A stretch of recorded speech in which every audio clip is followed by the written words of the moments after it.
ഫെബ്രുവരി മാസം 25 ക്രിസ്തു വർഷം 2026 പാലാരിവട്ടം ബൈബിൾ ചർച്ച് മലയാളം കൂട്ടായ്മയിൽ നിന്ന് ദൈവവചനവുമായി ഒരിക്കൽ കൂടി ദൈവകൃപയാൽ വിൻസെൻ്റ് തോമസ് നിത്യമായ കാര്യങ്ങൾ പഠിപ്പിക്കുവാൻ, പ്രത്യാശയുടെ വചനങ്ങൾ പഠിപ്പിക്കുവാൻ, ജീവനുള്ളതും നിലനിൽക്കുന്നതുമായ ദൈവവചനം പഠിപ്പിക്കുവാൻ ദൈവം നൽകുന്ന പുതിയ അവസരങ്ങൾക്കായിട്ട് ഞാൻ ദൈവത്തിന് വ്യക്തിപരമായിട്ട് നന്ദി പറയുന്നു. എൻ്റെ സന്ദേശം കേൾക്കുന്ന ഏവർക്കും യേശുക്രിസ്തുവിൻ്റെ നാമത്തിൽ കൃപയും സമാധാനവും നേരുന്നു. ഇന്നത്തെ തിരുവചന വായനയ്ക്കായിട്ട് എഴുതിയിരിക്കുന്ന വേദഭാഗം ലൂക്കോസിൻ്റെ സുവിശേഷം 24-ാം അധ്യായം അതിൻ്റെ 44 മുതൽ 49 വരെയുള്ള വാക്യങ്ങൾ. ലൂക്കോസിൻ്റെ സുവിശേഷം 24-ാം അധ്യായം 44 മുതൽ 49 വരെയുള്ള വാക്യങ്ങൾ. പിന്നെ അവൻ അവരോട്, ഇതാകുന്നു നിങ്ങളോടുകൂടി ഇരിക്കുമ്പോൾ ഞാൻ പറഞ്ഞ വാക്ക്. മോശയുടെ ന്യായപ്രമാണത്തിലും പ്രവാചക പുസ്തകങ്ങളിലും സങ്കീർത്തനങ്ങളിലും എന്നെക്കുറിച്ച് എഴുതിയിരിക്കുന്നതൊക്കെയും നിവൃത്തിയാകണം എന്നുള്ളത് തന്നെ എന്ന് പറഞ്ഞു. തിരുവെഴുത്തുകളെ തിരിച്ചറിയേണ്ടതിന് അവരുടെ ബുദ്ധി തുറന്നു.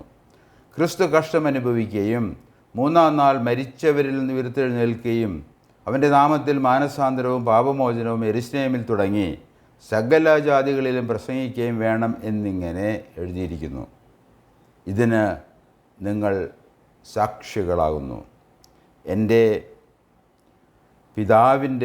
പിതാവ് വാഗ്ദത്തം ചെയ്ത ഞാൻ നിങ്ങളുടെ മേൽ അയക്കും, നിങ്ങളോ ഉയരത്തിൽ നിന്ന് ശക്തി ധരിക്കുവോളം നഗരത്തിൽ പാർപ്പിൻ എന്ന് അവരോട് പറഞ്ഞു.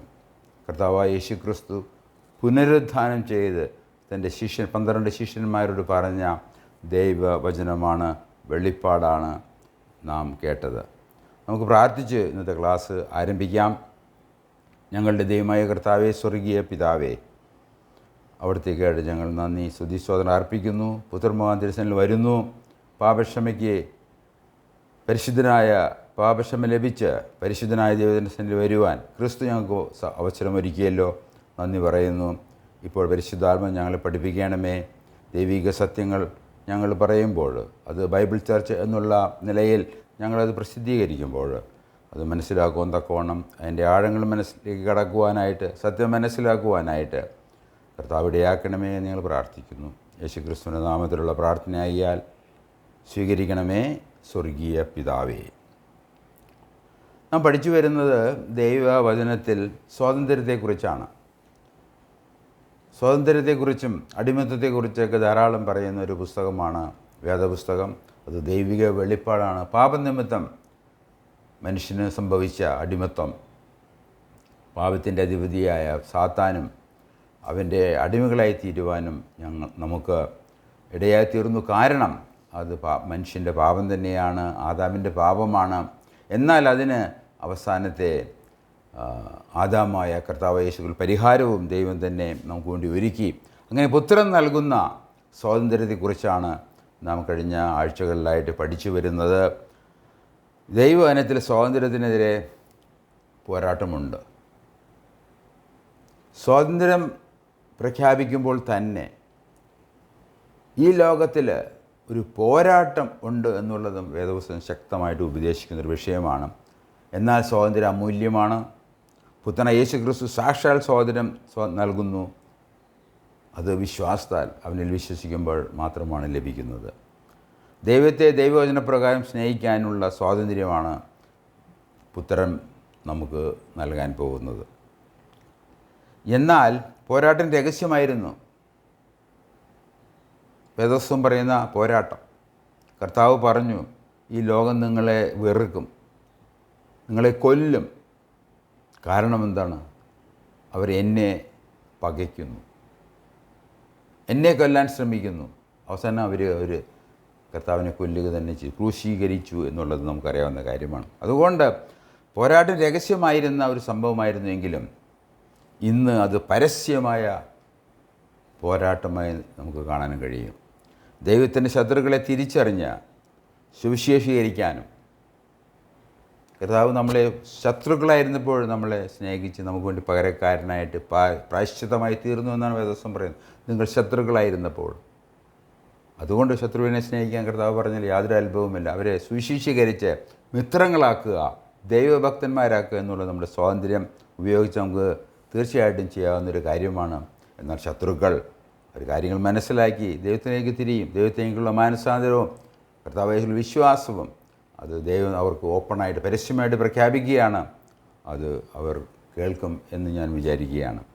ഇന്നത്തെ സന്ദേശം അല്പം വ്യത്യസ്തമായി ഒരു സന്ദേശമായി നിങ്ങൾക്ക് തോന്നാം. കാരണമുണ്ട്. ഇന്നത്തെ സന്ദേശത്തിൽ ബൈബിൾ ചർച്ച് സംബന്ധിച്ച നമ്മൾ പാലാരിവട്ടം ബൈബിൾ ചർച്ച് എന്നുള്ള ആ തലക്കെട്ടിലാണ് നമ്മുടെ ശുശ്രൂഷകൾ ഇവിടെ ചെയ്തു വരുന്നത്. എന്തുകൊണ്ട് എന്നുള്ളതിനെക്കുറിച്ച് ഒരു ബോധ്യം നിങ്ങൾക്ക് വരുത്തേണ്ട ഒരു ഉത്തരവാദിത്വമുണ്ട്. അതുമാത്രമല്ല, ഇത് സംബന്ധിച്ച് ഒരു സെമിനാറോ കോൺഫറൻസോ ഒക്കെ നടത്താനും ദൈവത്തിൽ ആശ്രയിക്കുകയാണ്. ബൈബിൾ ചർച്ച് ദൈവത്തിനും ദൈവവചനത്തിനും ദൈവവചനത്തിലെ വെളിപ്പെട്ട സത്യത്തിനും വേണ്ടി നിലനിൽക്കുന്ന ക്രൈസ്തവ സഭയാണ്. ഈ ക്രൈസ്തവ സഭ എന്ന് പറയുമ്പോൾ അത് സാർവത്രിക സഭയുടെ ഒരു ഭാഗമായിട്ട് ഞങ്ങൾ പ്രവർത്തിക്കുകയാണ്. ഇംഗ്ലീഷിൽ നിന്ന് കാത്തലിക് ചർച്ച് എന്ന് പറയും. ലാറ്റിൻ ഭാഷയിൽ നിന്ന് ഉത്ഭവിച്ച ഈ കാത്തലിക്കിസം, അതിൻ്റെ അർത്ഥം സാർവത്രിക സഭ എന്നുള്ളതാണ്. കാത്തലിക് ചർച്ച് വിശ്വാസ പ്രമാണത്തിൽ റോമൻ കത്തോലിക്കർ ചൊല്ലുന്നൊരു കാര്യം, ഞങ്ങൾ ഏകവും വിശുദ്ധവും അപ്പസ്തോലികവുമായ കത്തോലിക്ക സഭയിലും വിശ്വസിക്കുന്നു. ആ കത്തോലിക്ക സഭ, അതാണ് സാർവത്രിക സഭ. എന്നാൽ ഞങ്ങൾ ഓർത്തഡോക്സുകാരല്ല എന്ന് നിങ്ങൾ മനസ്സിലാക്കേണ്ട ആവശ്യമുണ്ട്. ബൈബിൾ ചർച്ച് തീർച്ചയായിട്ടും അത് ക്രൈസ്തവ ശരിയായ സഭയുടെ ഭാഗമാണ്. അതായിട്ട് ഞങ്ങൾ പ്രവർത്തിക്കുകയാണ്. മനുഷ്യരാശിയുടെ രക്ഷയ്ക്കായിട്ട് 5 പ്രധാനപ്പെട്ട കാര്യങ്ങൾ ഞങ്ങൾ പ്രാധാന്യം നൽകുന്നു. ഒന്ന്, നമ്മുടെ രക്ഷയ്ക്കായിട്ട് തിരുവെഴുത്ത് മാത്രം, ക്രിസ്തു മാത്രം, വിശ്വാസം മാത്രം, കൃപ മാത്രം, എല്ലാം ദൈവ മഹത്വത്തിന് എന്ന് മാറ്റമില്ലാത്ത ബൈബിൾ ചർച്ച് വിശ്വസിക്കുന്നു. അതിൻ്റെ വക്താക്കളാണ് ഞങ്ങൾ. ഈ മാറ്റമില്ലാത്ത ദൈവത്തിൻ്റെ വചനം, മാറ്റമില്ലാത്ത ദൈവം, മാറ്റമില്ലാത്ത ദൈവത്തിൻ്റെ വാഗ്ദാനങ്ങൾ, ഉടമ്പടികൾ, അതിൽ വിശ്വസിക്കുകയും പഠിപ്പിക്കുകയും ജീവിക്കുകയും ചെയ്യുന്ന ഒരു കൂട്ടമാണ് ഞങ്ങൾ. ഇതിനായി ചില ഉദാഹരണങ്ങൾ നമുക്ക് പരിശോധിച്ച് നോക്കാം. നമ്മൾ പറഞ്ഞുവല്ലോ, ഈ സ്വാതന്ത്ര്യം നൽകുന്ന പുത്രൻ നമ്മളോട് പറയുകയാണ്, നിങ്ങൾ ഈ ലോകത്തിലായിരിക്കുമ്പോൾ നിങ്ങൾക്ക് പോരാട്ടമുണ്ട്.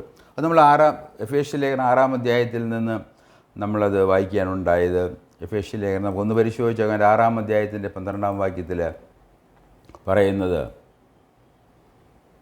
നമുക്ക് പോരാട്ടമുള്ളത് ജഡരക്തങ്ങളോടല്ല, വാഴ്ചകളോടും അധികാരങ്ങളോടും ഈ അന്ധകാര ലോകത്തിൻ്റെ ലോകാധിപതികളോടും സ്വർലോകങ്ങളിലെ ദുഷ്ടാത്മസേനയോടും അത്രേ.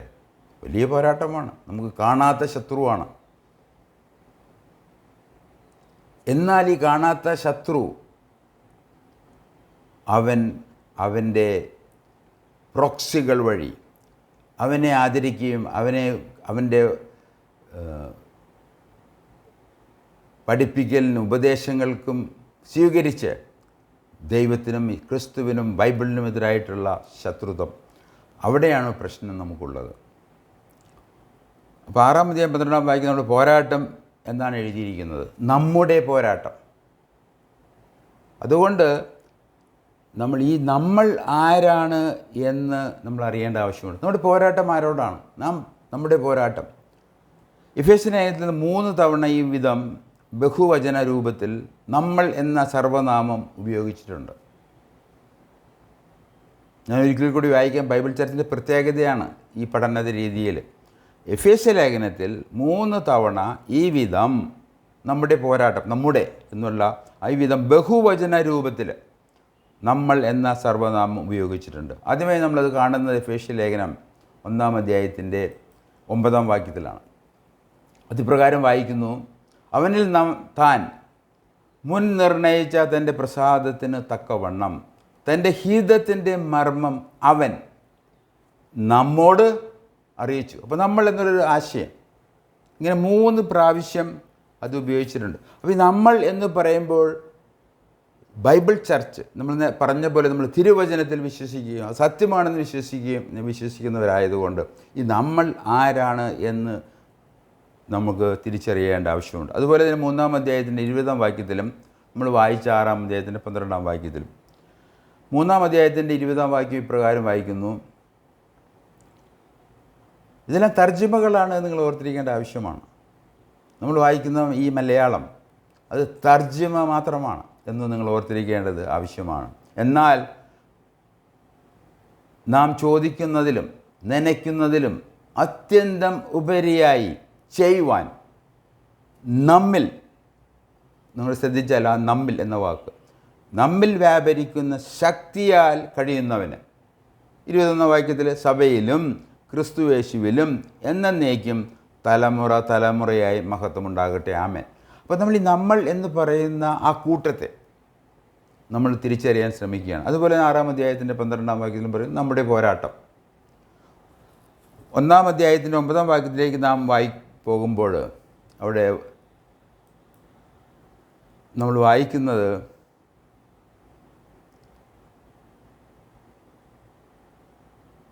അവിടെ എഴുതിയിരിക്കുന്നത്, അവനിൽ താൻ മുൻനിർണയിച്ച തൻ്റെ പ്രസാദത്തിന് തക്കവണ്ണം തൻ്റെ ഹൃദയത്തിൻ്റെ മർമ്മം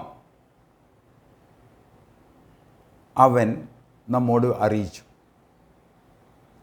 അപ്പോൾ ഈ മർമ്മം എന്നുള്ളത് അഥവാ രഹസ്യം, പിതാവ് ദൈവം മറച്ചു വെച്ച ഒന്നാണിത്. അത് കർത്താവായ യേശു ക്രിസ്തുവിൽ മറഞ്ഞിരുന്നൊരു സത്യമാണ്, ദൈവത്തിൽ മറഞ്ഞൊരു സത്യമാണ്. അതിനാണ് നമ്മൾ രഹസ്യം എന്ന് പറയുന്നത്. അതാണ് മർമ്മം എന്ന് പരിഭാഷപ്പെടുത്തിയിരിക്കുന്നത്. അല്ലാതെ ഇത്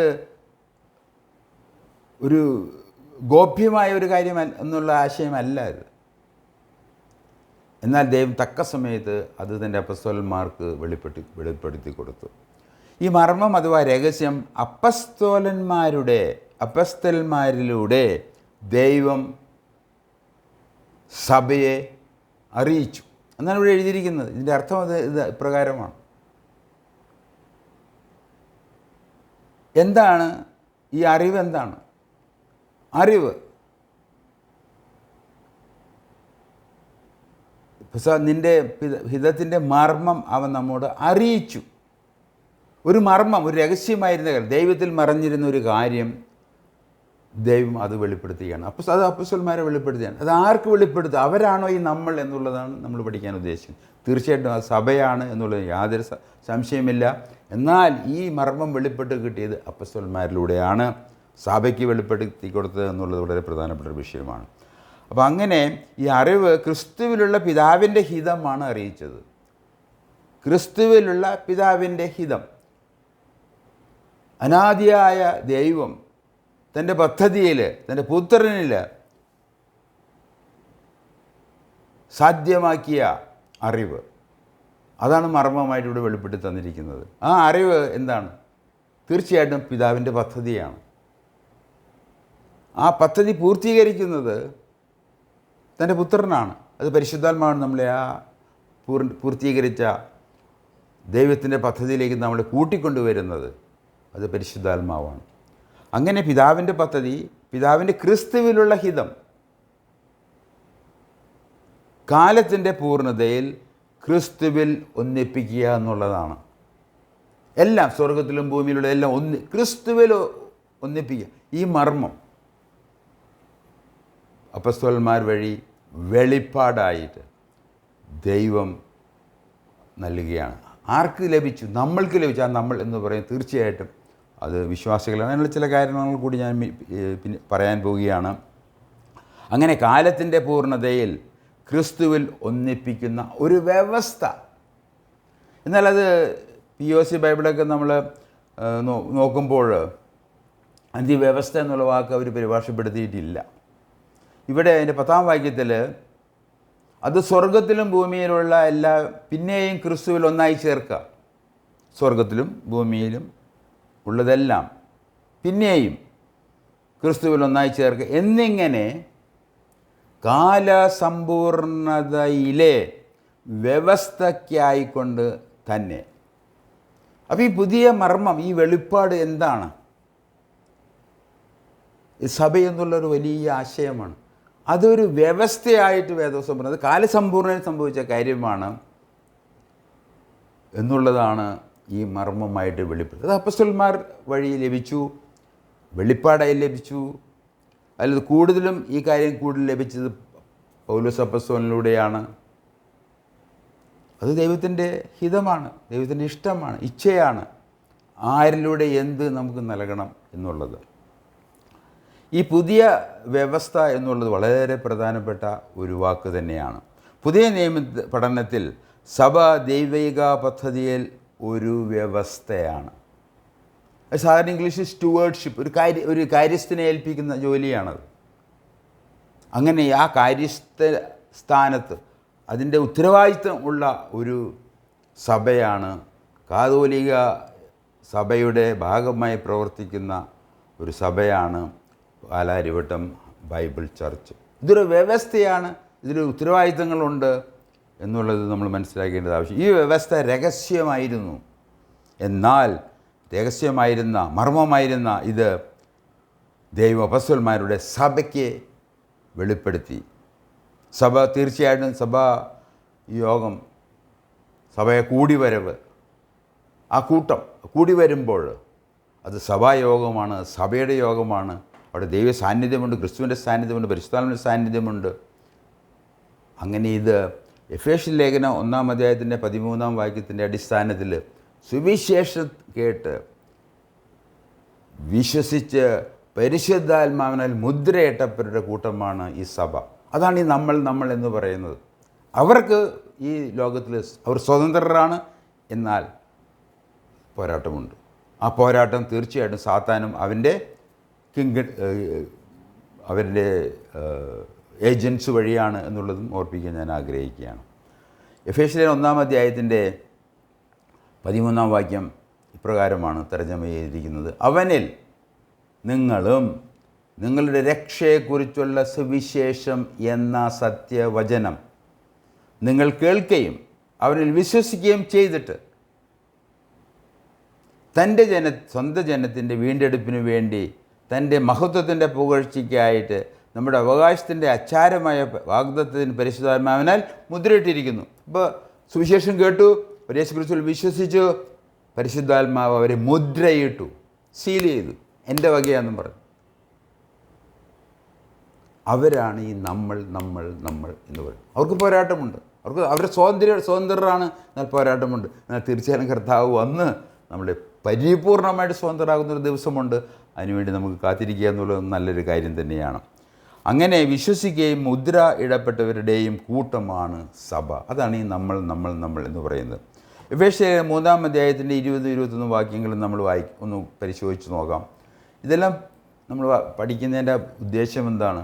ഈ ബൈബിൾ ചർച്ച് എന്ന് പറഞ്ഞ ഈ ഒരു സംരംഭം, അതിൻ്റെ നിസ്തുല്യത, അതെന്ത് വിശ്വസിക്കുന്നു, എന്ത് പ്രചരിപ്പിക്കുന്നു, ആരിൽ വിശ്വസിക്കുന്നു, എന്തിൽ വിശ്വസിക്കുന്നു എന്നുള്ള കാര്യങ്ങൾ നിങ്ങൾ പലപ്പോഴും ഞാൻ ഓർപ്പിച്ചിട്ടുള്ളതാണെങ്കിലും ഒരിക്കൽ കൂടി ഓർപ്പിക്കാൻ ഞാൻ ആഗ്രഹിക്കാം. അതുമാത്രമല്ല, ഇത് സംബന്ധിച്ച് പലരിലേക്കും ഇത് എത്തിക്കാൻ തക്കവണ്ണം, കാരണം ഇന്ത്യയിൽ ഇത് വളരെ ദുർലഭമായ ഒരു സഭയാണ്.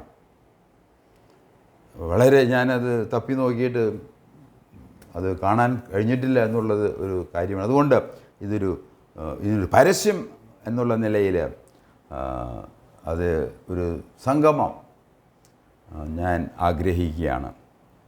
അപ്പോൾ അങ്ങനെ എഫേസ്യ ലേഖനം 3-ാം അധ്യായത്തിൻ്റെ 20-21 വാക്യങ്ങൾ നമ്മളൊന്നുകൂടി പരിശോധിച്ച് നോക്കാം. ഇതിൻ്റെ പശ്ചാത്തലം അപ്പോസ്തലനായ പൗലോസ് എഫേസ്യ ലേഖനം എഴുതുമ്പോൾ അവിടെയുള്ള വിശ്വാസികൾക്ക് വേണ്ടി ദൈവത്തോട് പ്രാർത്ഥിക്കുകയാണ്. അതാണ് ഇതിൻ്റെ പശ്ചാത്തലം. 20-ാം വാക്യം, എന്നാൽ നാം ചോദിക്കുന്നതിലും നനയ്ക്കുന്നതിലും. അപ്പോൾ രണ്ട് കാര്യങ്ങളാണ് ഇവിടെ പ്രാർത്ഥനയെ സംബന്ധിച്ച് പറയുന്നത്: ചോദിക്കുക, നനയ്ക്കുക. What you ask and think, അത് നിങ്ങളെ തീർച്ചയായിട്ടും ആശ്ചര്യപ്പെടുന്നൊരു വിഷയമായിരിക്കും. ഇവിടെ പറഞ്ഞിരിക്കുന്നത് നിങ്ങൾ ചോദിക്കുന്നതിലും നനച്ചാൽ മതി, ദൈവത്തിനറിയാം. അത് പ്രാർത്ഥനയായിട്ട് ദൈവം സ്വീകരിക്കും. തീർച്ചയായിട്ടും അല്പം വ്യത്യാസമുണ്ടല്ലോ പ്രാർത്ഥനയെ സംബന്ധിച്ച്. വല്ലവരും എഴുതുന്ന പ്രാർത്ഥിക്കുന്ന അല്ല പ്രാർത്ഥന. നമ്മൾ ചോദിക്കുന്നതിലും നനയ്ക്കുന്നതിലും. ഇവിടെ എഴുതിയിരിക്കുന്നത്, എന്നാൽ നാം ചോദിക്കുന്നതിലും നനയ്ക്കുന്നതിലും അത്യന്തമുപരിയായി ചെയ്യുവാൻ നമ്മിൽ വ്യാപരിക്കുന്ന ശക്തിയാൽ കഴിയുന്നവന് സഭയിലും ക്രിസ്തുയേശുവിലും എന്നേക്കും തലമുറ തലമുറയായും മഹത്വമുണ്ടാകട്ടെ. ആമേൻ. അപ്പോൾ ഇത് തീർച്ചയായിട്ടും സഭയെ സംബന്ധിച്ചൊരു കാര്യമാണ്. നമ്മുടെ പ്രാർത്ഥനാ ജീവിതത്തെക്കുറിച്ച് അപ്പസ്തലനായ പൗലോസ് സഭയ്ക്ക് വേണ്ടി പ്രാർത്ഥിക്കുന്ന ഒരു ഭാഗമാണ് ഇത്. ഇവിടെ പറഞ്ഞിരിക്കുന്ന ഈ നമ്മൾ തീർച്ചയായിട്ടും ആ സഭയുടെ ഭാഗമാണ്. അപ്പോൾ ഈ സഭ എന്ന് പറയുമ്പോൾ ഈ സഭയ്ക്ക് പോരാട്ടം ഉണ്ട് എന്നുള്ളത് സ്ഥാപിക്കാൻ തക്കവണ്ണം നമ്മൾ 3 വാക്യങ്ങൾ വായിച്ചു. എഫേസ്യർ 1-ാം അധ്യായത്തിന് 9-ാം വാക്യം, 3:20, അതുപോലെ തന്നെ 6-ാം അധ്യായത്തിൻ്റെ 12-ാം വാക്യം. അത് ഒരിക്കലും കൂടി ഈ 3-ാം അധ്യായത്തിൻ്റെ 20-21 വാക്യം നമ്മൾ വായിക്കുന്നത് പ്രാർത്ഥന ചോദിക്കുക, നനയ്ക്കുക, അത് POC ബൈബിളിൽ നനയ്ക്കുക എന്നുള്ളതിന് ആഗ്രഹിക്കുക എന്ന് എഴുതും. നമ്മൾ ആഗ്രഹിച്ചാൽ മതി. നിങ്ങൾ രക്ഷിക്കപ്പെട്ട് യേശുക്രിസ്തുവിൽ വിശ്വസിച്ച് സുവിശേഷം കേട്ട് വിശ്വസിച്ച് പരിശുദ്ധാത്മാവിൽ മുദ്രയിട്ടവരാണെങ്കിൽ നിങ്ങളുടെ ചോദ്യത്തിന് മാത്രമല്ല നിങ്ങളുടെ ആഗ്രഹം പോലും ദൈവം കേട്ട് അതിന് ഉത്തരം നൽകും. തീർച്ചയായിട്ടും ആ പ്രാർത്ഥന എപ്പോഴും അത് അവസാനിക്കുന്നതിൻ്റേത് എപ്പോഴും according to your will, according to your plan. നിങ്ങളുടെ ദൈവത്തിൻ്റെ ഹിതം പോലെ, നിൻ്റെ പദ്ധതി പോലെ അത് നടക്കണം. എൻ്റെ ഇഷ്ടം പോലെയല്ല, നിൻ്റെ ഇഷ്ടം പോലെ. അതായിരിക്കണമല്ലോ നമ്മുടെ വിഷയം. എന്നാൽ നമ്മുടെ പ്രാർത്ഥനയെ നമ്മൾ ചോദിക്കുന്നത് എനിക്ക് അപ്പുറമായിട്ട് നമ്മളിൽ വ്യാപരിക്കുന്ന ശക്തി മുഖാന്തരം ദൈവത്തിന് സാധിക്കും. അതുകൊണ്ട് വിശ്വാസികളിൽ വ്യാപരിക്കുന്ന ശക്തിയുമാണ് വിഷയം. പ്രാർത്ഥനയും നമ്മളിൽ വ്യാപരിക്കുന്ന പരിശുദ്ധാത്മാവ്, നമ്മൾ മുദ്രയിട്ട് നമ്മളിൽ വസിക്കുന്ന പരിശുദ്ധാത്മാവിൻ്റെ ശക്തി, ഇതാണ് ഇവിടുത്തെ വിഷയം. ഈ വിഷയം സഭയെന്ന് വ്യക്തമാണ്. അതുകൊണ്ട് പോരാട്ടമുള്ളത് ആർക്കാണ്? വിശ്വാസികൾക്ക്, യേശുക്രിസ്തുവിൽ വിശ്വസിച്ചവർക്ക്, വേദപുസ്തകത്തിൽ വിശ്വസിക്കുന്നവർക്ക്, ദൈവ വെളിപ്പാടുകളിൽ വിശ്വസിക്കുന്നു, സത്യദൈവത്തിലും സത്യവേദപുസ്തകത്തിലും സത്യവചനത്തിലും അതിലെ നിത്യരക്ഷയും വിശ്വാസത്തിലുള്ള നിത്യരക്ഷയൊക്കെ സംബന്ധിച്ച് വിശ്വസിക്കുന്നവരുടെ കൂട്ടത്തിനാണ് ഈ പ്രശ്നം. വ്യക്തിപരമായിട്ടും സമൂഹമായിട്ടും അത് ശത്രുതയുണ്ട് എന്ന് ഞാൻ സ്ഥാപിക്കാൻ ശ്രമിക്കുകയാണ്. തിരുവചനവും വിശ്വാസവും വിശ്വാസത്തിൻ്റെ പ്രവൃത്തികളും വിശ്വാസ സംഹിതയും രക്ഷയും നിത്യമായ പ്രത്യാശയും ദൈവവചനത്തിൽ വെളിപ്പാടുകൾ വഴി നൽകപ്പെട്ടതാണ്. ഒന്നുകൂടി വായിച്ച് കേൾപ്പിക്കാം. തിരുവചനവും വിശ്വാസവും വിശ്വാസത്തിൻ്റെ പ്രവൃത്തികളും വിശ്വാസ സംഹിതയും രക്ഷയും നിത്യമായ പ്രത്യാശയും ദൈവവചനത്തിൽ വെളിപ്പാടുകൾ വഴി നൽകപ്പെട്ട വന്നതാണ്. അതുകൊണ്ട് ഈ വെളിപ്പാടുകൾ ദൈവം നമ്മളോട് സംസാരിച്ചു, നേരിട്ടും പുത്രൻ മുഖാന്തരവും പ്രവാചകന്മാർ മുഖാന്തരവും നമ്മളോട് സംസാരിച്ച ദൈവവചനമാണ് ഇതിന് ആധാരമായിരിക്കുന്നത്. ദൈവവചനത്തെ മാറ്റിക്കഴിഞ്ഞാൽ ക്രിസ്തു ആരാണ് എന്ന് നമുക്ക് പറയാൻ പറ്റത്തില്ല. ക്രിസ്തു നമുക്കൊണ്ട് എന്ത് ചെയ്തു എന്ന് മനസ്സിലാക്കാൻ പറ്റില്ല. അതുകൊണ്ട് തിരുവചനം, ദൈവവചനം, അത് വെളിപ്പാടാണ്, ദൈവത്തിൽ നിന്നുള്ള നേരിട്ടുള്ള വെളിപ്പാടാണ്. എന്നാൽ അതിൻ്റെ മുഖാന്തരങ്ങൾ പലതായിരുന്നു. ഇതാണ് ബൈബിൾ ചർച്ചിനെ നിശ്ചലമാക്കുന്നത്. വിശ്വാസവും ബൈബിളും ബന്ധപ്പെട്ടതാണ്. ഒന്ന് മാറ്റിയാൽ എല്ലാം മാറ്റപ്പെടും. നമ്മുടെ രക്ഷയും നിത്യമായ പ്രത്യാശയും അത് പ്രശ്നത്തിലാവും, അവതാളത്തിലാവും. കാരണം ഇതിൻ്റെ മൂലമായിട്ടുള്ള നമ്മുടെ വിശ്വാസത്തിൻ്റെ കാര്യം ദൈവം സംസാരിച്ചു എന്നുള്ളതാണ്. ദൈവം കാര്യങ്ങൾ വെളിപ്പെടുത്തി. അതും തീർച്ചയായിട്ടും സഭയോടുള്ള ബന്ധത്തിൽ അത് ലഭിച്ചത് അപ്പസ്തോലന്മാർ വഴിയാണ്. അതുകൊണ്ട് അപ്പസ്തോലിക ഉപദേശങ്ങളെ ഞങ്ങൾ താലോലിക്കുകയും അത് പ്രസംഗിക്കുകയും അതിൻ്റെ അടിസ്ഥാനത്തിൽ ജീവിതത്തെ ക്രമീകരിക്കുകയും ചെയ്യുന്നു. മറ്റൊരു ദൈവിക വെളിപ്പാട് നമുക്ക് ശ്രദ്ധിക്കാം. നമ്മൾ വായിച്ച വേദഭാഗം ലൂക്കോസിൻ്റെ സുവിശേഷം 24-44 മുതൽ അത് നമ്മൾ വായിക്കുമ്പോൾ, ലൂക്കോസിൻ്റെ സുവിശേഷം നമ്മൾ വായിക്കുമ്പോൾ എത്രയോ ശക്തമായ ഉപദേശങ്ങളാണ്. ഇത് കർത്താവിൻ്റെ വചനമാണ്. ഉയർത്തെഴുന്നേറ്റ കർത്താവ് തൻ്റെ ശിഷ്യന്മാരോട്, ഭാവിയിലെ അപ്പസ്തോലന്മാരോട് സംസാരിച്ച വിഷയങ്ങളാണ്. ഇത് തീർച്ചയായിട്ടും ഇത് സഭയുടെ, കാതോലിക്ക സഭയുടെ അടിസ്ഥാന ഉപദേശങ്ങളാണ്. ഇവിടെ 24 പിന്നെ അവൻ അവരോട് ഉയർത്തെഴുന്നേറ്റ കർത്താവിൻ്റെ ശിഷ്യന്മാരോട് സംസാരിക്കും. അതിന് മുമ്പോട്ട് 24-ാം അധ്യായം ആദ്യം വായിച്ചു കഴിഞ്ഞാൽ കർത്താവരോട് നടക്കുന്നു, എമ്മോസിലേക്ക് നടക്കുന്നവരോട് ഭക്ഷണം കഴിക്കുന്നു. പുനരുദ്ധാനം ചെയ്ത കർത്താവാണത്. അവരോട് ഭക്ഷണം കഴിച്ചവരോട് സംസാരിക്കുന്നത്.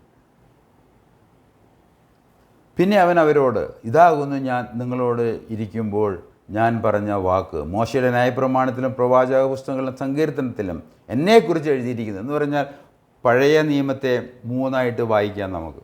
അത് ഇംഗ്ലീഷിൽ തെനാക്ക് എന്ന് പറയും, TNK എന്നുള്ള 3, TNK എന്നുള്ള 3, അതാണ് തെനാക്ക് എന്ന് പറയുക.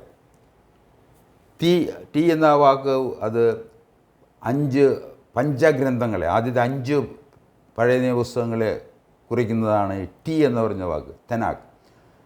പിന്നെ നബീം, നബി എന്ന് വെച്ചാൽ പ്രവാചക പുസ്തകങ്ങൾ. പിന്നെ കെ എന്നുള്ള കിതാബിം, ഗ്രീക്ക് അവരുടെ എബ്രായ ഭാഷയിൽ കിതാബി എന്ന് പറഞ്ഞാൽ അത് റൈറ്റിങ്സ് എന്നാണ് അതിൻ്റെ അർത്ഥം.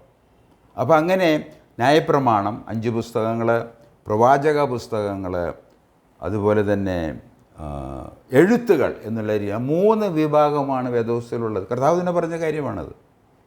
അതിൻ്റെ പറഞ്ഞ പ്രവചന പ്രകാരമാണ് കർത്താവ് കഷ്ടം അനുഭവിച്ച് മരിച്ചു അടക്കപ്പെട്ട് 3-ാം ദിവസം ഉയർത്തെഴുന്നേറ്റത്.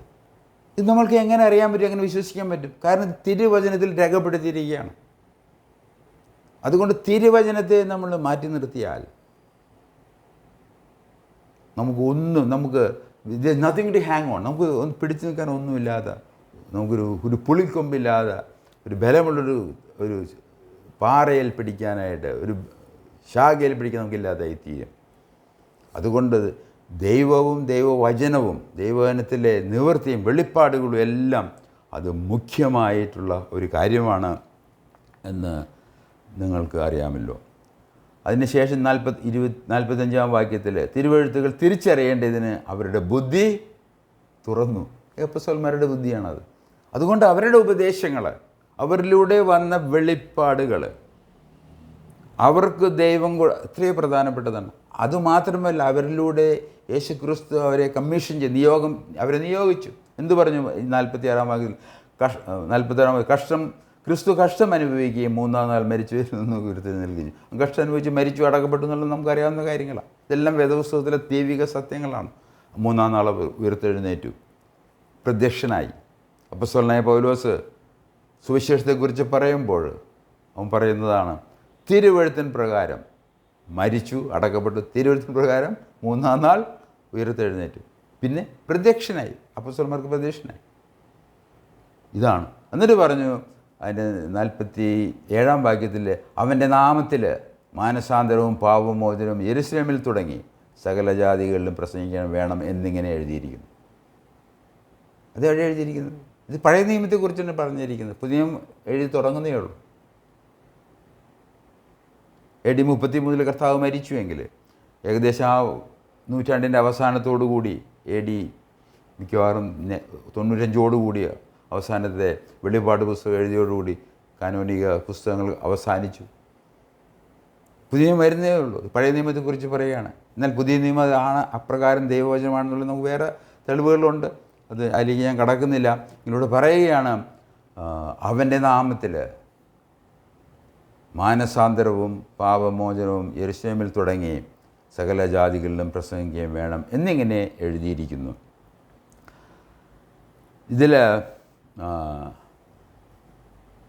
ഒരു പ്രത്യേക കാര്യം ഇവിടെ നിങ്ങളെ ഓർപ്പിക്കാൻ ഞാൻ ആഗ്രഹിക്കുന്നത്, അവൻ്റെ നാമത്തിൽ മാനസാന്തരവും പാപമോചനവും. അപ്പോൾ ഈ മാനസാന്തരമുള്ള വാക്ക് POC ബൈബിളിൽ നോക്കിക്കഴിഞ്ഞാൽ അത് എഴുതിയിരിക്കുന്നത്, അത് പരിഭാഷപ്പെടുത്തി അനുതാപമാണ്. പാപമോചനത്തിലുള്ള അനുതാപം. ഇവിടെയാണ് ബൈബിൾ ചർച്ച എന്നുള്ള ഞങ്ങളെപ്പോലെയുള്ളവരുടെ പഠനത്തിൻ്റെ പ്രാധാന്യം വരുന്നത്. യവന ഭാഷയിലാണ് പുതിയ നിയമം എഴുതപ്പെട്ടത്. അത് ലത്തീനിലേക്ക് അത് തർജ്ജമ ചെയ്തിട്ടുണ്ട്. ആ ലത്തീനിലേക്ക് തർജ്ജമ ചെയ്തപ്പോൾ മെറ്റാനോയിയോ, മനസ്സിൻ്റെ അന്തരം എന്നുള്ള ആ വാക്ക് ലാറ്റിനിലേക്ക് പരിഭാഷപ്പെടുത്തിയപ്പോൾ ഉപയോഗിച്ച വാക്ക് അനുതാപത്തിൻ്റെ വാക്കാണ്. ഈ ലാറ്റിൻ ഭാഷയാണ് റോമൻ കത്തോലിക്ക ആധികാരികമായി എടുത്തിരിക്കുന്ന പരിഭാഷ. യവന ഭാഷയല്ല. അപ്പോൾ യവന ഭാഷ ശരിയായിട്ടുള്ള ദൈവവചനത്തിൻ്റെ വെളിപ്പെട്ട ഭാഷയാണ് എങ്കിൽ അനുതാപമല്ല ശരിയായിട്ടുള്ളത് മാനസാന്തരമാണ്. മാനസാന്തരവും പാപക്ഷമയും. അപ്പോൾ അതുകൊണ്ട് റോമൻ കത്തോലിക്ക സഭയും വ്യത്യാസം, ബൈബിൾ ചർച്ചയുടെ വ്യത്യാസം നിങ്ങൾക്ക് മനസ്സിലാകും എന്ന് ഞാൻ വിചാരിക്കുകയാണ്. പാപമോചനത്തിലുള്ള അനുതാപമല്ല, മാനസാന്തരമാണ് മൂലഭാഷയിൽ, ലേപന ഭാഷയിൽ. അവൻ്റെ നാമത്തിൽ ജെറുസലേമിൽ ആരംഭിച്ച് എല്ലാ ജനതകളോടും പ്രഘോഷിക്കപ്പെടേണ്ടിയിരിക്കുന്നത് ഈ സുവിശേഷമാണ്. കർത്താവ് യേശു ക്രിസ്തുവിൻ്റെ മരണം, കഷ്ടമനുഭവിക്കൽ, മരണമടക്കം, പുനരുത്ഥാനം. പിന്നെ പറഞ്ഞ് 49-ാം വാക്യത്തിൽ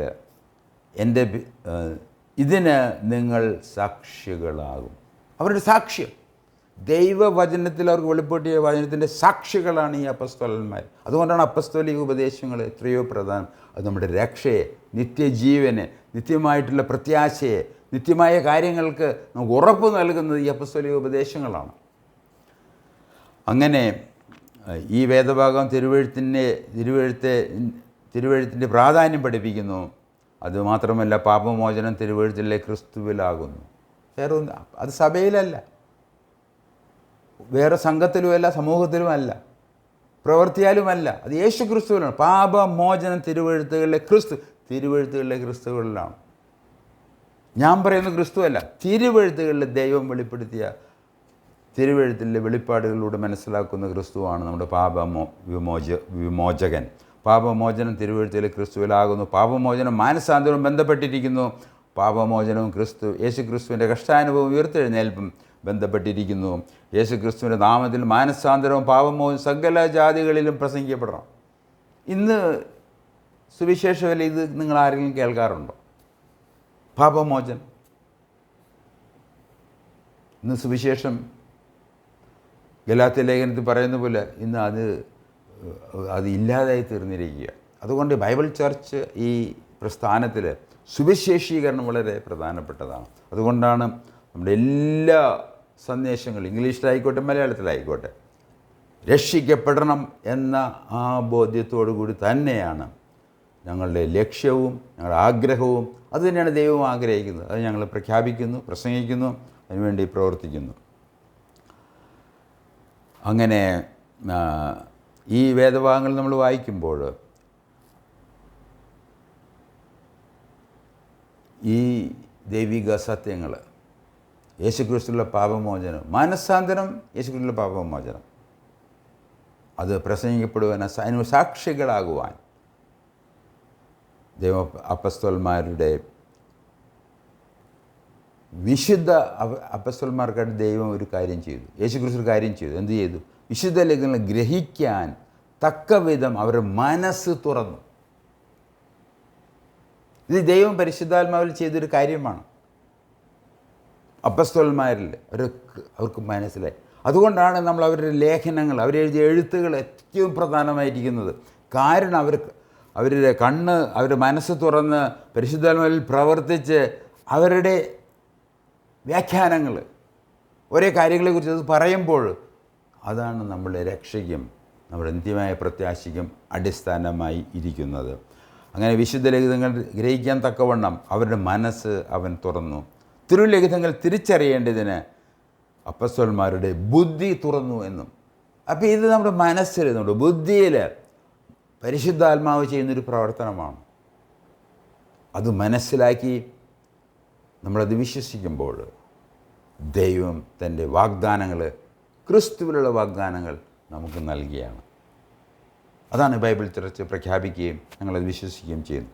അങ്ങനെ അതിൻ്റെ നിങ്ങൾ സാക്ഷികളാകുവാൻ അപ്പസ്തോലന്മാർക്ക് അധികാരം കൊടുത്തു. എന്നെ ദൈവം ഏൽപ്പിച്ചൊരു കാര്യമല്ല ഇത്, ഈ ബൈബിൾ ചർച്ച് എന്ന് തലക്കെട്ടിൽ ഈ ഇങ്ങനെ സുവിശേഷീകരണം ചെയ്യുക എന്നുള്ളത്. ഇത് അപ്പസ്തോലന്മാരെ ഏൽപ്പിച്ച സുവിശേഷമാണ്. എന്നാൽ അവർ പറഞ്ഞ് ആ കാര്യങ്ങൾ ഞാൻ കേട്ട് അത് വേദപുസ്തകത്തിൽ നിന്ന് ബോധ്യമായി. അങ്ങനെയുള്ളവർ സഭയോട് പറഞ്ഞിരിക്കുന്നൊരു കാര്യമാണ്, സഭയിലെ വിശ്വാസം പറഞ്ഞിരിക്കുകയാണ്, നിങ്ങൾ ഇത് പോയി സാക്ഷികളാകണം. കാരണം 12 അപ്പസ്തോലന്മാർ ഏകദേശം AD ആദ്യ നൂറ്റാണ്ടിൽ തന്നെ എല്ലാവരും മരിച്ചുപോയി. അതിനുശേഷം അവരുടെ വിശ്വാസ പ്രസംഗങ്ങളും സാക്ഷ്യവും കേട്ട് വിശ്വസിച്ചവരുടെ തുടർക്കഥയാണ് സഭ കത്തോലിക്ക സഭ എന്ന് പറയും. ഇപ്രകാരം തിരുവചനം പഠനവും വിശ്വാസത്തിൽ ഉറപ്പും സ്ഥിരതയും ബൈബിൾ ചർച്ച് ആഗ്രഹിക്കുന്നു, അതിനുവേണ്ടി പ്രാർത്ഥിക്കുന്നു. ബൈബിൾ ചർച്ച് സംബന്ധിച്ച ചില കാര്യങ്ങൾ സൂചിപ്പിക്കാൻ ആഗ്രഹിക്കുകയാണ്. ബൈബിൾ ചർച്ച് സംബന്ധിച്ച മുഖാമുഖം ഒരു പൊതു പഠനം, പൊതുസമ്മേളനം ഞങ്ങൾ ആഗ്രഹിക്കുകയാണ്. മിക്കവാറും മാർച്ച് മാസം അവസാനമോ ഏപ്രിൽ മാസം ആദ്യമോ ഈ സംരംഭം നടപ്പാകാൻ പ്രാർത്ഥനയോടെ പ്രതീക്ഷിക്കുന്നു. ദൈവഹിതമെങ്കിൽ തീരുമാനങ്ങൾ നേരത്തെ തീർച്ചയായിട്ടും നിങ്ങളെ അറിയിക്കുന്നതാണ്. പ്രാർത്ഥനയോടെ കാത്തിരിക്കുക. ഇന്നത്തെ ക്ലാസ് നമുക്ക് പ്രാർത്ഥിച്ച് അവസാനിപ്പിക്കാം. സ്വർഗീയ പിതാവേ, കേൾപ്പിച്ച വചനത്തിനായിട്ട് സ്തോത്രം, നന്ദി പറയുന്നു. അപ്പോസ്തലന്മാരെ തിരഞ്ഞെടുക്കുകയും അവരിലൂടെ ദൈവിക സത്യങ്ങൾ വെളിപ്പെടുത്തുവാനായിട്ട്, പ്രത്യേകിച്ച് കർത്താവായ യേശുക്രിസ്തുവിനെക്കുറിച്ച് സാക്ഷ്യം കരിക്കുവാൻ അവരെ നിയോഗിച്ചതിനായിട്ട് നന്ദി പറയുന്നു. അവരുടെ വാക്കുകൾ കേട്ട്, തിരുവചനത്തിലെ വാക്കുകൾ കേട്ട് വിശ്വസിക്കാൻ ഞങ്ങൾക്കിടയാക്കിയല്ലോ എന്ന് നന്ദിയോടെ സ്തുതിക്കുന്നു. ബൈബിൾ ചർച്ച സംബന്ധിച്ച ഒരു യോഗം ഞങ്ങൾ ആഗ്രഹിക്കുമ്പോൾ കർത്താവിൻ്റെ അനുഗ്രഹം എൻ്റെ മേലുണ്ടായിരിക്കണമേ എന്ന് ഞങ്ങൾ പ്രാർത്ഥിക്കുന്നു. തക്ക സമയത്ത് വേണ്ട കൃപയും അതിനുവേണ്ടിയുള്ള എല്ലാ കാര്യങ്ങളും നൽകി അവിടുന്ന് ഞങ്ങളെ സഹായിക്കണമേ, കൃപയിൽ പൊതിയണമേ എന്ന് ഞങ്ങൾ പ്രാർത്ഥിക്കുന്നു. അനുഗ്രഹത്തോടെ പറഞ്ഞയക്കണമേ. കർത്താവിൻ്റെ ഇഷ്ടാവുമായ യേശുക്രിസ്തുവിൻ്റെ നാമത്തിൽ അപേക്ഷിക്കുന്നു. ആമേൻ. നിങ്ങൾ കേട്ടതിന് നന്ദി. ദൈവം അനുവദിച്ചാൽ അടുത്ത ആഴ്ച കാണാം, കേൾക്കാം, തുടരാം.